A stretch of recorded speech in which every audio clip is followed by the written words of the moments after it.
نبی صلی اللہ علیہ وسلم نے فرمایا قرآن کریم میں 30 آیات پر مشتمل ایک ایسی صورت ہے جس نے ایک آدمی کے حق میں سفارش کی حتیٰ کہ اس کی بخشش ہو گئی، اور وہ صورت تبارک الذی بیدہ الملک ہے، سورۃ الملک۔ بسم اللہ الرحمن الرحیم، شروع اللہ کے نام سے جو بے انتہا مہربان نہایت رحم فرمانے والا ہے۔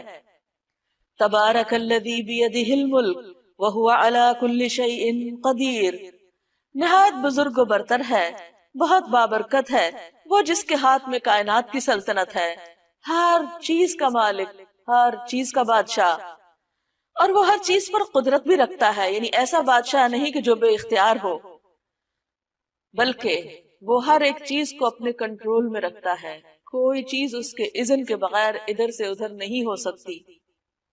اور اس کے ساتھ ساتھ اتنا اختیار، اتنی پاور، اتنا کنٹرول رکھنے کے ساتھ ساتھ بابرکت بھی ہے، یعنی اس کی ذات سے خیر ہی خیر وابستہ ہے، اس کی رحمتوں، برکتوں، بھلائیوں کی کوئی انتہا ہی نہیں، کیونکہ برکت میں بڑھوتری کا معنی پایا جاتا ہے، یعنی جتنی بھی خیر بھلائی ہے وہ اس کا فیضان جو ہے وہ ہمیشہ ہمیشہ کے لیے جاری ہے۔ الذی خلق الموت والحیات لیبلوکم ایکم احسن عملا، وہ جس نے موت اور زندگی کو بنایا تاکہ تمہیں آزما کر دیکھے، تمہارا امتحان لے۔ کس بات کا امتحان؟ ایکم احسن عملا، کہ تم میں احسن عمل کون کرتا ہے۔ اللہ سبحانہ تعالیٰ نے یہ دنیا بنائی اور اس میں ہمیں بھیجا، اور بھیجنے کے بعد ہماری زندگی موت کا مقصد ہمیں بتا دیا کہ میں نے اس لیے یہ سب کچھ سلسلہ بنایا ہے کہ انسان سے یہ دیکھا جائے کہ وہ اپنی زندگی کا استعمال کیسے کرتا ہے، وہ یہاں دنیا میں کس طرح رہتا ہے، اپنی خواہش کے مطابق یا اللہ کی مرضی کے مطابق، وہ اللہ تعالیٰ کے احکامات کتنے مانتا ہے اور دنیا والوں سے کتنا ڈرتا ہے۔ تو ہم میں سے ہر شخص کی یہ آزمائش ہو رہی ہے۔ اللہ تعالیٰ نے اس کائنات میں ایک بہت ہی بہترین جگہ، پرفیکٹ جنت کی شکل میں بنائی، وہ اتنی خوبصورت ہے کہ جس کی کوئی مثال دنیا میں ہے ہی نہیں، کوئی اس کا تصور ہی نہیں کر سکتا۔ اس جنت میں بسانے کے لیے اللہ تعالیٰ اس دنیا سے انسانوں کا انتخاب کر رہا ہے، امتحان میں ڈالنے کے بعد، ٹیسٹ کرنے کے بعد، کھنگالنے کے بعد یہاں سے وہ بہترین انسانوں کو چنے گا اور وہاں بسائے گا۔ اس کے لیے کوئی کسی کے کام نہیں آئے گا، جیسے کسی دوسرے کی نیکیاں اس سے کوئی اور فائدہ نہیں اٹھائے گا، جو کرے گا وہی پائے گا، جو بوئے گا وہی کاٹے گا۔ اب یہ ہم پہ ڈیپینڈ کرتا ہے کہ ہم اس جنت میں جانے کے لیے کس قسم کے کام کرتے ہیں، کتنی محنت کرتے ہیں۔ نبی صلی اللہ علیہ وسلم نے ایک جگہ پر فرمایا کہ خبردار، اللہ کا سودا بڑا مہنگا ہے اور اللہ کا سودا جنت ہے، یعنی اگر تم اللہ سے تجارت کرنا چاہتے ہو اور اس کی جنت چاہتے ہو تو پھر اس کے لیے قربانیاں کرنی پڑے گی، وہ مفت میں نہیں ملے گی، اس کے لیے محنت کرنی ہوگی۔ اور وہ محنت کیا ہے؟ احسن عمل، بہترین کام۔ بہترین کام وہ نہیں ہوتے کہ انسان جن کو خود بہترین سمجھے، یعنی اس کی اپنی عقل کہے کہ یہ بہت اچھا ہی کر لیتے ہیں۔ مثلا اگر کسی کا دل کسی خاص کپڑا پہننے کو کر رہا ہے تو وہ کہے کہ یہ سب سے اچھا کام ہے کیونکہ میرا دل یہ چاہ رہا ہے کہ میں یہ پہنوں، تو ضروری نہیں کہ وہ اللہ تعالیٰ کو بھی پسند ہو۔ اسی طرح اگر کسی انسان کو کوئی ایسی چیز کھانے کو دل چاہ رہا ہے اور اس کی بہت زیادہ اس میں خواہش ہے تو ضروری نہیں کہ وہ اللہ سبحانہ تعالیٰ کو پسند بھی ہو سکتا ہے اللہ نے اس کو حرام کر رکھا ہو۔ اسی طرح اگر کسی کے دل میں کچھ باتیں ہیں اور وہ ان کو بولنا چاہتا ہے، کرنا چاہتا ہے، تو اس کو سوچنا پڑے گا کہ جو کچھ میں کہہ رہا ہوں یہ اللہ کو بھی پسند ہے یا نہیں۔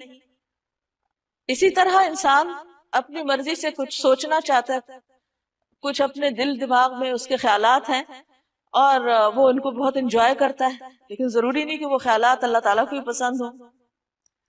تو اس لیے اگر انسان احسن عمل کرنا چاہتا ہے تو اس کو دیکھنا پڑے گا کہ جس نے ہمارا انتخاب کرنا ہے، جس نے سلیکشن کرنی، اس کے نزدیک احسن کیا ہے، وہ کس چیز کو پسند کرتا ہے، اس کا کرائیٹیریا کیا ہے، اس کو کیسے میٹ کیا جائے، کس طرح اس کے مطابق ہم اپنی سوچ، اپنے خیالات رکھیں، اپنی گفتگو رکھیں، اپنے عمل، اپنے معاملات، لوگوں کے ساتھ طرز عمل، یہ سب کچھ کس طرح ہو، اور اگر یہ اس کی پسند کے مطابق ہوا تو قابل قبول، اور اگر وہاں ریجیکٹ ہو گیا تو اس کا کوئی فائدہ نہیں۔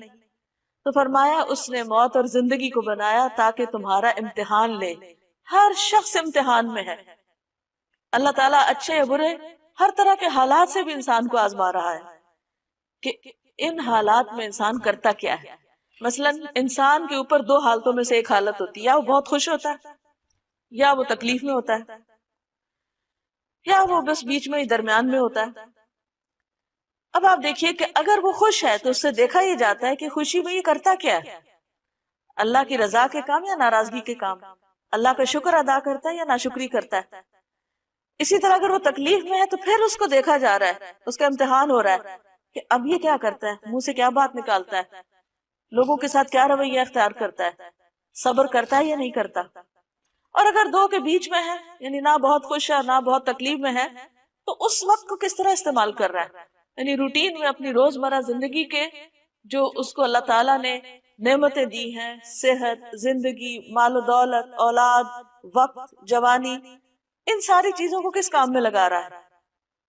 کیا اس کا ہم اور غم صرف دنیا ہے، یا وہ اپنی ان ساری انرجی سے اور ملنے والی ساری نعمتوں سے کوئی اچھے کام بھی کر رہا ہے جس میں خلق خدا کا بھلا ہو، یا اس کی اپنی آخرت کے لیے چیزیں فائدہ مند ہو، خواہ وہ اللہ تعالیٰ کی براہ راست عبادت کا کوئی کام ہو یا بندوں کی خدمت کا کوئی کام، کیونکہ یہ زندگی بیکار گزارنے کے لیے نہیں ملی۔ اس دنیا میں سب سے بڑا نقصان اگر کوئی کر سکتا ہے کسی چیز کا تو وہ خود انسان اپنا ہی کرتا ہے، جب اپنے آپ کا وقت ضائع کرتا ہے، خواہ وہ بیکار کچھ نہ کر کے یا فضول کام کر کے۔ اس لیے جنت الفردوس میں جانے والوں کی جو صفات قرآن مجید میں بیان ہوئی ہیں، ان میں سے ایک صفت یہ ہے کہ والذین هم عن اللغو معرضون، کہ وہ ایسے کاموں سے پرہیز کرتے ہیں جو لغو ہوتے ہیں، بیکار ہوتے ہیں، جن کا نہ دنیا میں فائدہ اور نہ آخرت میں فائدہ، ادھر ادھر کی فضول باتیں، ادھر ادھر کے لوگوں کے حالات میں تجسس، اور بعض اوقات وہ غلط رستے پر بھی انسان کو ڈال دیتے ہیں۔ تو ہم میں سے ہر شخص جس کو اللہ نے عقل سمجھ دی ہے، اس کو اپنی یہ زندگی سوچ سمجھ کے بسر کرنی ہے، اور ہر روز اپنا محاسبہ کرنا ہے کہ آج کا دن میں نے اللہ کی اطاعت میں گزارا ہے یا نافرمانی کے کاموں میں گزارا ہے۔ جو بھی کام میں نے کیا ان میں میری نیت اللہ کو خوش کرنا تھی یا بندوں کے دکھاوے کے لیے وہ کام کیا؟ کیا میں نے جو عبادات کی، اچھے کام کیے، وہ نبی صلی اللہ علیہ وسلم کی سنت کے مطابق کیے یا اپنے خود ساختہ طریقوں کے مطابق کیے؟ کیونکہ اللہ کے نزدیک کوئی کام اس وقت تک احسن ہو نہیں سکتا جب تک دو شرائط خاص طور پر پوری نہ ہو۔ ایک یہ کہ نیت اللہ کے لیے، اللہ کو راضی کرنے کی نیت سے انسان کام کرے، چاہے دین کا کام ہو دنیا کا کام ہو، عبادت ہو یا بندوں کے ساتھ اچھا معاملہ ہو۔ اور دوسرا یہ کہ خاص طور پر عبادات میں وہ عبادت نبی صلی اللہ علیہ وسلم کے طریقے کے مطابق ہو، خود ساختہ طریقوں کے مطابق نہ ہو، کیونکہ وہ وہاں قبول نہیں ہوں گے۔ ورنہ تو اللہ کے رسول صلی اللہ علیہ وسلم کے آنے کا مقصد ہی فوت ہو جاتا ہے۔ اللہ تعالیٰ نے ان کو ہمارے لیے ایک نمونہ بنا کے بھیجا کہ جیسے یہ کرتے ہیں ویسے ہی تم بھی کرو۔ وَإِن تُطِيعُوهُ تَهْتَدُوا، اگر تم اس کی اطاعت کرو گے تو ہدایت پاؤ گے۔ وَهُوَ الْعَزِيزُ الْغَفُورُ، اور وہ زبردست ہے، بخشنے والا ہے۔ یعنی اگر تم نے نافرمانی کی تو کہیں بھاگ کے نہیں جا سکتے، وہ ہر چیز پر غالب ہے، پکڑ لے گا تم کو۔ اور اگر تم سے غلطی ہو گئی، معافی مانگو گے، اس کی طرف پلٹ آؤ گے تو بخشنے والا ہے، مہربان بھی ہے۔ پھر اللہ سبحانہ وتعالیٰ کی کچھ صفات بیان کی جا رہی ہیں، کتنا زبردست حکمت والا ہے، علم والا ہے، قدرت والا ہے، طاقت والا ہے، کیا کیا اس نے بنایا ہے، کائنات کی نشانیوں سے اس کو پہچانو۔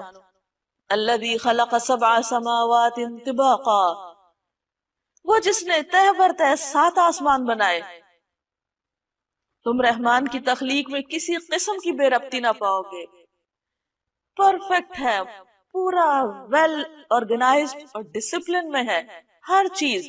یہ نہیں کہ اللہ تعالیٰ نے آسمان بنایا اور پھر وہ اسے کنٹرول نہیں ہو رہے، یا زمین کے اندر کوئی ایسی خرابیاں ہو رہی کہ وہ آؤٹ آف کنٹرول ہوگی اور وہ جا ٹکرائے کسی اور چیز سے، یا اسی طرح زمین کے اوپر جو چیزیں ہیں، کوئی بھی چیز ایسی نہیں، تخلیق کی کوئی بھی چیز ایسی نہیں کہ جس کے اندر کسی قسم کی کوئی ڈسکرپنسی ہو، کبھی وہ کچھ کرنے لگ جائے کبھی کچھ کرنے لگے۔ مثلا یہ نہیں کہ آگ کبھی جلا رہی اور کبھی ٹھنڈی ہوا دے رہی۔ اس نے جو کچھ بنایا جس طریقے پر بنایا جس کام کے لیے اس کو بنایا وہ وہی کام کر رہا ہے۔ اس سے ایک بہت بڑا سبق ملتا ہے کہ اگر ایک چیونٹی سے لے کر ایک ہاتھی تک اپنے اس کام میں لگا ہوا ہے جو اللہ نے اس کے لیے بنایا ہے، جو اللہ نے اس کے لیے رکھا ہے، اور وہ اس مقصد کو پورا کر رہا ہے اس دنیا میں جس مقصد کے لیے اس کو بھیجا گیا ہے، کیونکہ اللہ تعالیٰ کا کوئی کام بھی بے مقصد نہیں، تو پھر کیا انسان کی زندگی کا کوئی مقصد نہیں ہوگا؟ وہ ایسے ہی بیکار بھیج دیا گیا کہ جو جی چاہے کرے، اور اس کی زندگی میں کوئی ڈسپلن نہ ہو، کوئی آرگنائزیشن نہ ہو، اور بغیر کسی ڈائریکشن کے بس وہ صبح اٹھے اور شام کر دے؟ نہیں، فرمایا تم رحمان کی تخلیق میں کسی قسم کی کوئی بے ربطی نہ پاؤ گے۔ پھر پلٹ کر دیکھو، کیا تمہیں کوئی خلل نظر آتا ہے؟ کوئی خرابی نظر آتی ہے؟ آسمانوں میں دیکھو، ستاروں اور سیاروں پر غور و فکر کرو، ہر چیز اپنی رفتار کے ساتھ اور اپنے طریقے پر اور اپنی ڈائریکشن پر چلتی چلی جا رہی ہے، اور اتنے ہیوج بڑے بڑے ستارے سیارے بغیر کسی ادھر ادھر ہوئے اپنی ایک سیدھ میں چل رہے ہیں جو اللہ نے راستہ ان کے لیے مقرر کیا۔ حتیٰ کہ شہد کی مکھی جیسی چھوٹی سی مخلوق بھی اللہ تعالیٰ کے طے کردہ راستوں پر چل کے اپنا کام کر رہی ہے۔ تو اس میں انسان کے لیے کیا نشانی ہے، کیا سبق ہے کہ اے انسان تو اپنے آپ کو دیکھ کہ تیرے اندر کتنا ڈسپلن ہے اور تیری زندگی میں کیا مقصد ہے۔ شہد کی مکھی تو شہد بنانے کے لیے آئی ہے، تو دنیا میں کون سے مفید کام کر رہا ہے، اور واپس ساتھ لے جانے کے لیے تمہارے پاس کیا ہے؟ بار بار نگاہ دوڑاؤ، تمہاری نگاہ تھک کر نامراد پلٹ آئے گی۔ ہم نے تمہارے قریب کے آسمان کو عظیم الشان چراغوں سے آراستہ کیا، یعنی ستارے بنائے، اور انہیں شیاطین کو مار بھگانے کا ذریعہ بھی بنایا۔ ان شیطانوں کے لیے بھڑکتی ہوئی آگ ہم نے مہیا کر رکھی ہے۔ جن لوگوں نے اپنے رب سے کفر کیا ہے، اپنے رب کو نہیں مانتے، ان کے لیے جہنم کا عذاب ہے، اور وہ بہت ہی برا ٹھکانہ ہے۔ جب وہ اس میں پھینکے جائیں گے تو اس کے دھاڑنے کی ہولناک آواز سنیں گے، اور وہ جوش کھا رہی ہوگی، شدت غضب سے پھٹی جا رہی ہوگی۔ ہر بار جب کوئی انبوہ اس میں ڈالا جائے گا، اس کے کارندے ان لوگوں سے پوچھیں گے، کیا تمہارے پاس کوئی خبردار کرنے والا نہیں آیا تھا؟ وہ جواب دیں گے، ہاں، خبردار کرنے والا ہمارے پاس آیا تھا، مگر ہم نے اسے جھٹلا دیا اور کہا اللہ نے کچھ بھی نازل نہیں کیا، یہ تم لوگ خود ہی اپنے پاس سے باتیں بنا رہے ہو۔ ان انتم الا فی ضلال کبیر، تم بڑی گمراہی میں پڑے ہوئے ہو، یعنی ہدایت کے رستے کی طرف بلانے والے پیغمبر ہوں یا ان کے بعد دوسرے لوگ ہوں، انہوں نے انہی کو غلط ثابت کر دیا اپنے تئیں۔ وقالوا لو كنا نسمع او نعقل ما كنا في اصحاب السعیر، اور وہ کہیں گے کاش ہم سنتے یا سمجھتے تو آج اس بھڑکتی ہوئی آگ کے سزاواروں میں شامل نہ ہوتے۔ یعنی اس دن ان کو جو ریگریٹس ہوں گے، جو ندامت اور حسرت ہوگی، وہ کس بات پر؟ کاش ہم حق کی بات سن تو لیتے، ہم نے تو سننے سے انکار کر دیا۔ تو جو شخص آج نہیں سنتا خیر کی، حق کی بات، وہ کل قیامت کے دن سخت پچھتائے گا۔ اور پھر یہ کہ صرف ایسا نہیں سننا کہ بغیر سمجھے اس کو سن لیا جائے، ساتھ ہی کہا او ناقلو، یعنی عقل کا استعمال ضروری ہے، آنکھیں بند کر کے انسان کسی کے پیچھے نہ چلے۔ اس طرح وہ اپنے قصور کا خود اعتراف کر لیں گے۔ لعنت ہے ان دوزخیوں پر۔ ان الذین یخشون ربهم بالغیب لهم مغفرۃ واجر کبیر، جو لوگ بن دیکھے اپنے رب سے ڈرتے ہیں، یقیناً ان کے لیے مغفرت ہے اور بڑا اجر ہے۔ تم خواہ چپکے سے بات کرو یا اونچی آواز سے، اللہ کے لیے یکساں ہے، وہ تو دلوں کا حال تک جانتا ہے۔ کیا وہی نہ جانے گا جس نے پیدا کیا، حالانکہ وہ باریک بین اور باخبر ہے۔ وہی تو ہے جس نے تمہارے لیے زمین کو تابع کیا، چلو اس کے سینے پر اور کھاؤ خدا کا رزق، یعنی اللہ کا رزق کھاؤ، اسی کے حضور تمہیں دوبارہ زندہ ہو کر جانا ہے۔ یعنی اللہ کی نعمتیں استعمال کرو لیکن اللہ کو نہ بھولو۔ یعنی اللہ تعالیٰ نے زمین پہ یہ سب کچھ اس لیے نہیں پیدا کیا کہ انسان اس کو استعمال نہ کرے، لیکن جس چیز سے منع کیا وہ یہ کہ اللہ کا کھا کے اللہ کا وفادار بنے، اس کا شکر گزار بنے۔ اسی کے حضور تمہیں دوبارہ زندہ ہو کر جانا ہے۔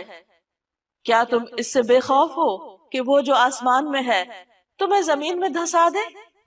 یعنی کیسے غافل ہو کے سوتے ہو تم، کیسے اس کو بھول کر دنیا میں چل پھر رہے ہو؟ تمہیں ڈر نہیں لگتا کہ اللہ تعالیٰ جہاں تم کھڑے ہو اسی زمین کے حصے کو پھاڑ کے تمہیں اس کے اندر ڈال دے اور زمین تمہیں لے کے اندر کی طرف لڑک جائے، اور کئی دفعہ ایسے ہوتا بھی ہے، لینڈ سلائڈنگ وغیرہ، اور یکایک یہ زمین جھکولے کھانے لگے، یعنی اللہ کی زمین پر تم نافرمانی کے ساتھ کیوں چل پھر رہے ہو؟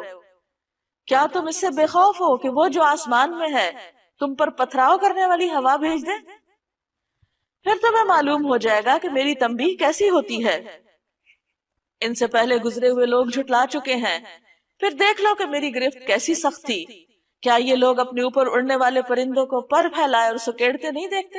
یعنی اللہ کی نشانیاں تو بے شمار ہیں، یعنی ایک پرندے کا ہوا میں اڑنا ایک میریکل سے کم نہیں، لیکن تم غور ہی نہیں کرتے، اس کو فار گرانٹیڈ لیتے ہو کہ بس ہاں ٹھیک ہے اللہ نے بنا دی، اڑ رہے ہیں وہ۔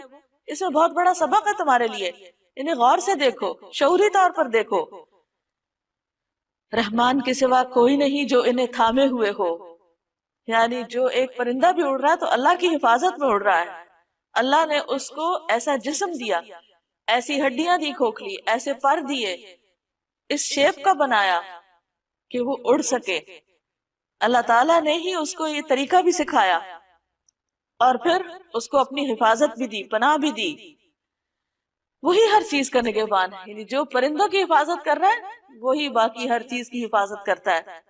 بتاؤ آخر وہ کون سا لشکر تمہارے پاس ہے جو رحمان کے مقابلے میں تمہاری مدد کر سکتا ہو؟